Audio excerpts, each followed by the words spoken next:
My not boyfriend said we were not a couple, so I broke his heart. We have been seeing each other for a year, and everything looked and seemed like we are a couple. He said he loved me, and I him. He spends every weekend with me, and we have planned our first trip together, etc.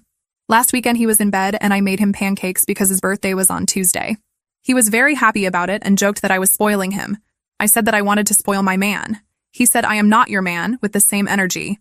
He didn't seem awkward or embarrassed, just as calm with a smile on his stupid face. I didn't take it seriously and said, yeah, I know you are not my man. He was more serious now and said, no, really, I am not your boyfriend. I felt sick, but I tried to be calm and I asked what we are. He said, I don't know, great FWB. I didn't say anything after that and he ate his pancakes in silence. Later, he asked if we would do anything. I said that I was planning on cleaning and doing some paperwork. He left after an hour. I ran to the bathroom to be sick and I probably cried for a solid 2 hours. I couldn't keep anything in my stomach for the rest of the day. He texted that evening thanking me for the breakfast in bed and that he thought I was amazing. But I didn't answer, so he called a few times. I didn't answer. Around 10 p.m. he rang my door. I just opened a jar and pretended I was sick with the flu and was going to bed. He offered to stay the night in case I needed help during the night and I said no.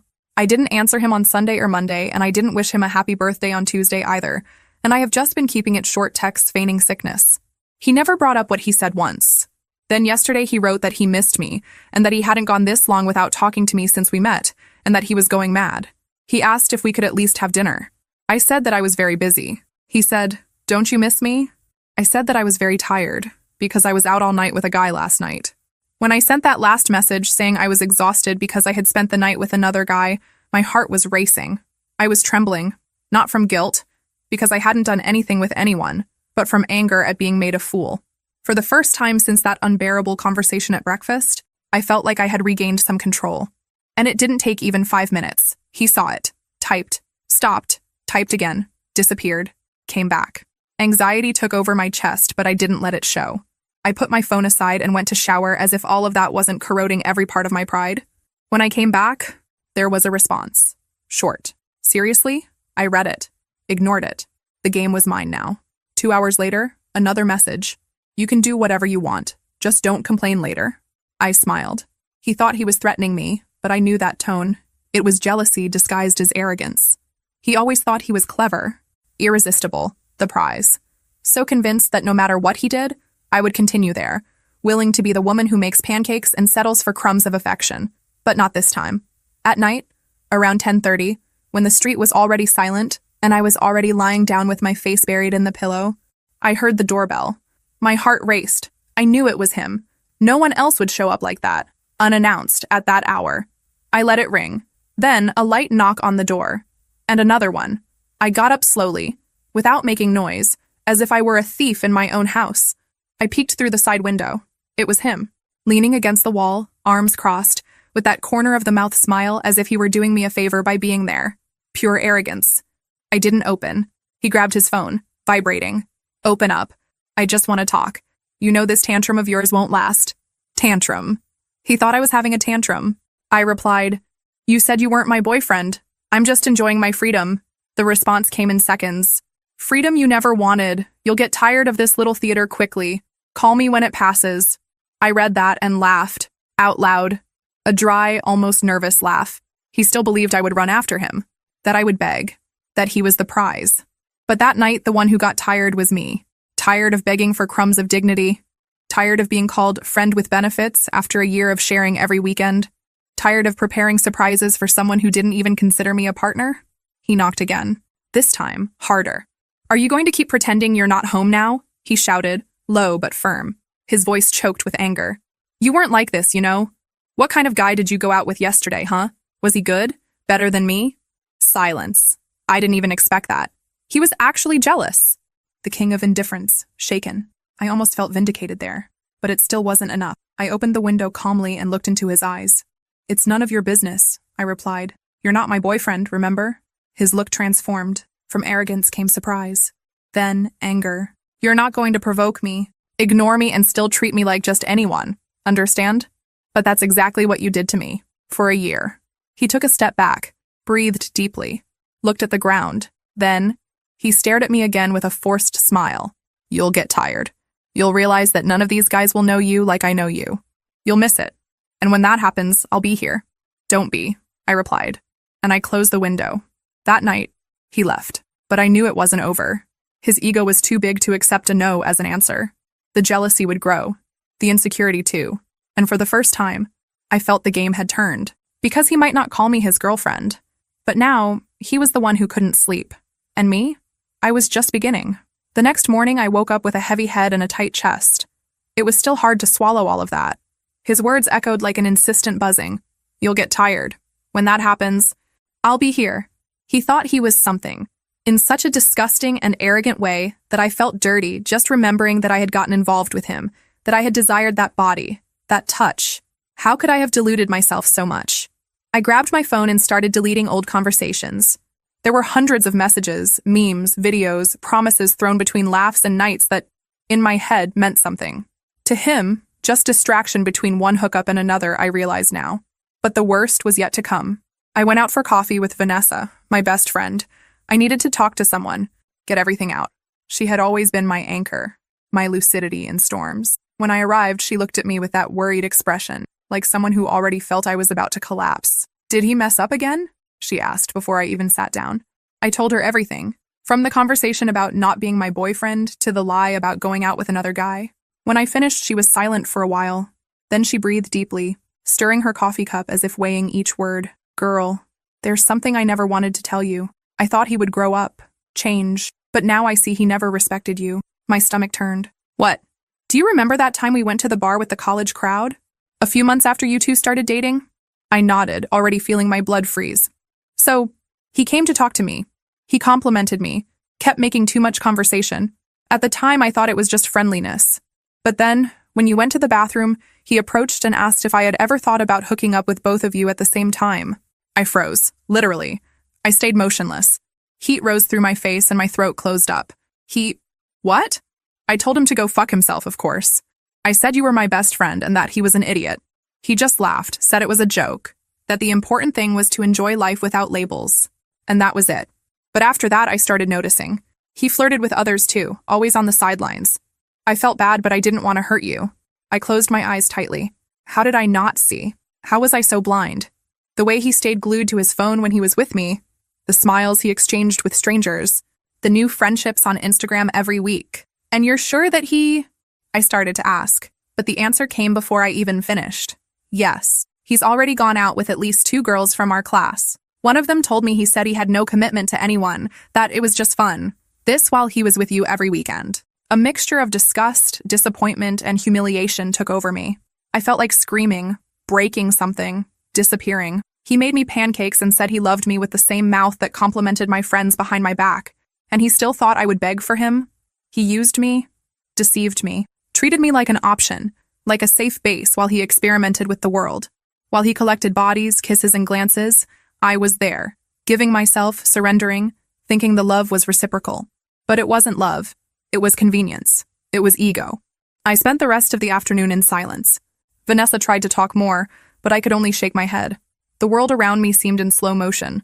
The laughter of other customers in the cafe irritated me. I wanted to get up and scream for everyone to hear. He didn't love me. He lied to me. He's a fraud. But I stayed quiet. On the way home, anger transformed into something even more powerful. Focus. I wasn't going to cry anymore. I wasn't going to hide anymore. He underestimated me. And now he was going to find out what it means to play with the wrong heart.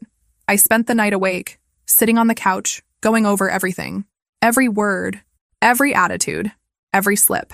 I put together the puzzle, and in the end, I saw the clear portrait of a scoundrel. But this time, I wouldn't just be another piece.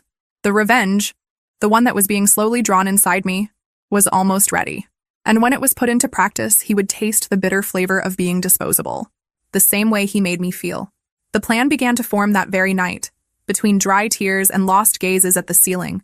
But it wasn't driven just by pain. It was by truth, by the brutal clarity that came after the last disappointment. I didn't just want to disappear from his life. I wanted him to see, for him to feel, for him to live the same discomfort he planted in me during all those months when he pretended to be something he never was. And, ironically, the idea came when I thought of the only person who had already warned me about him, Lucas. Lucas was the complete opposite of that idiot. Polite, calm, always with a gentle sense of humor and an honest look. A guy who listened more than he spoke, who didn't need to show off or compete for attention. The first time we met was at a party when my almost boyfriend introduced me to him with that typical tone of possession, as if saying, "This is my girl. Don't try anything." Lucas smiled and greeted me with respect, but it was only when we met again, by chance, at an academic event weeks later, that we really talked. I remember his words perfectly from that night. "You seem too nice for someone like him. Just take care of yourself, okay?" At the time, I thought it was an exaggeration. I thought he was being too critical of his own friend. But now everything made sense. Lucas already knew who he was. He had already seen the rot up close. And now, he would be part of my healing. Not because I wanted to play with someone's feelings, but because, for the first time, I wanted to put myself as a priority. And yes, maybe a little revenge entered the package. I wanted him to see that there were better men, that there were people who knew how to love, and that the woman he dismissed was desired by someone with more character than he would ever have. I sent a direct message to Lucas. Something simple. "Hi, I know this might seem strange, but you're right about him, and I wanted to thank you for being honest. Do you have time this week? I wanted to talk." He replied half an hour later. "I do. Want to have coffee tomorrow?" The next day we met. I went with a tight heart, not knowing what to expect, but he received me with a light hug and a welcoming smile, the kind that calms even the loudest internal chaos. We talked for hours. I told him everything, without filter, without playing the victim, and he listened, without interrupting, without trying to minimize. When I finished, he breathed deeply. "I tried to warn you, but he's been my friend for years, and even so, he was always like this. Charming, impulsive, a womanizer. He never respected any girl. But with you, it was more cruel, because he knew you loved him." I stayed silent. He was right. I had loved, with all my strength, but now it's enough. I continued. He lost me, and I don't want to live in function of the pain anymore. I want to turn the page, and, if you allow me, I want to do this with someone who truly sees me. Lucas looked at me surprised but not shocked, as if he already expected that. At some point, this would happen. "You deserve more than he gave you, and more than he'll understand one day," he said. And yes, I'm here. It was the first time in weeks that I felt peace. But also, in some dark corner of my mind, I knew, when he finds out, and he will find out, he won't be able to stand it. Because nothing hurts a narcissist more than seeing his ex almost being happy with someone he considers inferior. But Lucas wasn't inferior. He was exactly what the other never was. Honest, transparent, present. And that would hurt much more than any silence of mine. Because now, I had a voice. I had choice. I had power. And the one who once thought I would always be there waiting would soon see that the world turns. And sometimes it turns beautifully. It didn't take long for the news to reach him. I knew it would be a matter of time. Men like him always have eyes and ears everywhere, especially when they think they've lost control over someone they judged predictable. And the truth is, he never imagined, not for a second, that I would be capable of turning the game around. It was on Saturday night. I was with Lucas at a discreet restaurant, nothing luxurious, but charming, with low lights and a guitar playing in the background. We were laughing at some silly joke. Dessert shared in the middle of the table when I felt my phone vibrate in my pocket. 1, 2, 3 messages in a row. "Are you seriously with him? Have you lost your mind? We need to talk. Now." I didn't respond. Lucas saw my expression change and asked if everything was okay. I smiled with the most fake tranquility in the world and replied that I would explain later. I stayed there with him, present, because that moment was mine. For the first time in a long time, I wanted to be selfish. Let him wait, feel, brood. It was the least. But the next day, he showed up. He didn't even bother to send a message first. He rang the doorbell forcefully, as if he had some right to demand. As if our story was paused and he now decided to press the play button. I opened the door. He was there, with a closed face, red eyes, and heavy breathing. The air of an owner, of a wounded man, of an alpha male out of his cage. "Are you hooking up with Lucas?" He spat the question as if it were an offense. "Good morning to you too. Stop beating around the bush. Answer me. Are you really hooking up with him?" I crossed my arms and stared. "I am. Why? Does it bother you?" He laughed. A mocking and irritated laugh at the same time, running his hand through his hair and walking in circles, as if trying to control his own anger. "You're unbelievable. With my best friend? Seriously? That's low even for you." "Low?" I repeated, feeling anger rise like a high tide. "You're talking about low now? After everything you did? It's not the same thing. I never hooked up with any of your friends." But you tried, didn't you? I shot back. Coldly. He froze. His eyes widened for a second, then looked away, as if searching for a quick escape from his own guilt. What are you talking about? About Vanessa. You thought she would never tell me? That night at the bar. You said you wanted to hook up with both of us at the same time. Remember now? He fell silent, a silence that screamed louder than any justification. That was a joke, he said finally. You know I talk shit sometimes. I would never really do that. It wasn't a joke to me, or to her. And even if it was, what kind of joke is that? Coming from someone who said he loved me. I love you. Damn it, that's why I'm here. Because I love you, and you're throwing this away because of an idiot who shouldn't even be in our circle. Funny. Now you use the word love. But when I made pancakes for your birthday, you said you weren't my boyfriend, that we were just friends with benefits. Remember? That wasn't a joke. You were clear. Cold. Convinced. I was confused. I didn't know what I felt. No. You knew. You just didn't want to give up the others. And now that you see me happy with someone who surpasses you in everything, you come here demanding morals? He huffed. He was disarmed, but still trying to seem offended. His eyes were full, as if they wanted to cry, but pride held back. Because deep down, he didn't feel love. He felt possession. And losing it was the real trigger. He's only with you to provoke me, he said in a last gasp of vanity. No. He's with me because he wanted to. Because he respects me. Because he listens to me. Because he values me. Something you never did. He looked at me, as if he were seeing a stranger. As if, for the first time, he understood that I was no longer the woman who made pancakes smiling and waited for a crumb of affection. I was someone else. And this version, he didn't know, and wouldn't have the chance to know. Go away, I said firmly, and enjoy the walk to think about everything you lost. He hesitated. He looked around, as if looking for something that would make him stay. But there was nothing left. No excuse. No chance. No us. And I closed the door. Not just of the house, but of the story. The following Monday, while I was still processing everything that had happened with the not-boyfriend over the weekend, his unexpected visit, the shouting, the look of surprise when he discovered I knew everything, I received a message from Lucas. Hey, I wanted to take you away from routine this week.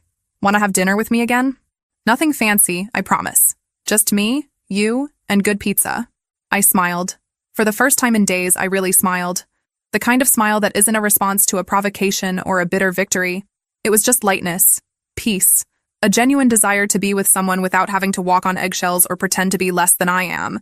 I replied with a simple, Wednesday night is all yours. And that was it. Simple, direct, true, like he always was with me. On Wednesday, I got ready more calmly. Nothing exaggerated. Jeans, a light blouse, and just mascara to bring life to my eyes. It wasn't about impressing. It was about feeling good. About going out with someone who made me laugh, who listened to me, who treated me like a priority. Not like a pastime. He came to pick me up. He opened the car door with that somewhat shy, somewhat gentleman from the past century way, and greeted me with a sincere smile. I missed your laugh, he said as soon as I got in. And I missed someone who makes me laugh, I replied. We went to a small but charming pizzeria in downtown. A cozy place, old wooden tables, funny pictures on the walls, and a waiter who already seemed to know Lucas by name. The usual? The waiter asked with a smile. Today I have special company. So I wanted extra good, Lucas replied, looking at me with that calm and warm gaze. We talked about everything.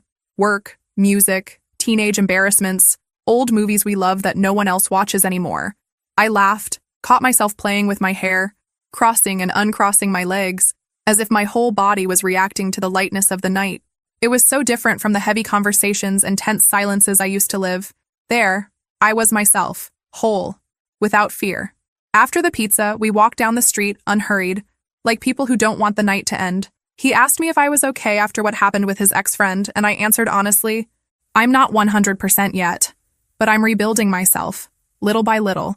And you've been helping with that more than you imagine. He smiled, but this time it was a different smile, a little more serious, more loaded with feeling. I never wanted to interfere, never wanted to force anything. But since I met you, at that ridiculous party where he treated you like you were just another one, I knew he didn't deserve you. And do you think you deserve me? He stopped walking. He looked at me for a few seconds until he said, I don't know if I deserve you, but I admire you. I respect you. And I do want to really get to know you, not for what he painted you as, for who you are. My heart raced. I didn't expect that. Not so direct. Not so beautiful. Then get to know me, I replied, with a voice firmer than I thought I had. We stood there, in the middle of the sidewalk, looking at each other as if the world had given us a truce. And when he slowly approached, asking with his eyes if he could kiss me, I just closed my eyes and let it happen. It was a calm kiss, full of care. Without rush, without ulterior motives. It was as if it said, I'm here, and I won't hurt you. And in that moment, I believed, because I deserve that. After so many games, so many lies, so many silences, I deserved a man who knew how to be light. And if by chance the other found out, if he writhed with rage, if he screamed, if he went crazy, that was his problem. The pain he caused me no longer imprisoned me. And now I had someone who looked at me like no one had ever looked before.